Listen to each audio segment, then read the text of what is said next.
Récemment, l'Institut universitaire d'Abidjan a accueilli un rassemblement pour les 16 jours d'activisme contre les VBG, violences basées sur le genre. Ce moment a mobilisé leaders, ONG et jeunes des associations avec pour but de prévenir et sensibiliser sur les violences basées sur le genre. Le point de la rencontre avec Diane Kablankan et Tima Traoré.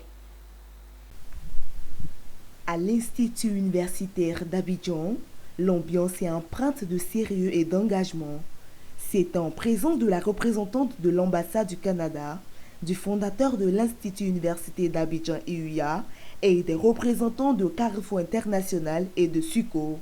Un rassemblement impressionnant de leaders, ONG et jeunes du milieu associatif se sont mobilisés pour les séjours d'activisme contre les violences basées sur le genre, VBG.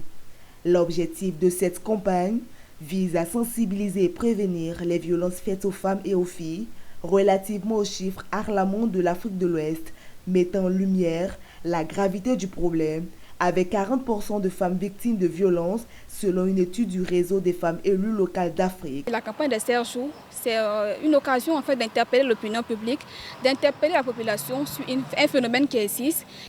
Cette 33e édition se focalise sur l'importance cruciale d'investir pour prévenir ces violences.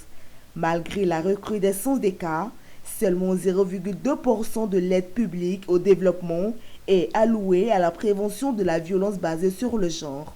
On se dit que si ces jeunes-là arrivent à identifier dans leur vie tout ce qui est violence basée sur le genre, arrivent à mettre le mot sur les actes qui sont posés autour d'eux, on pense que c'est déjà quelque chose de bien. Mais au centre en fait, de nos actions, la masculinité positive.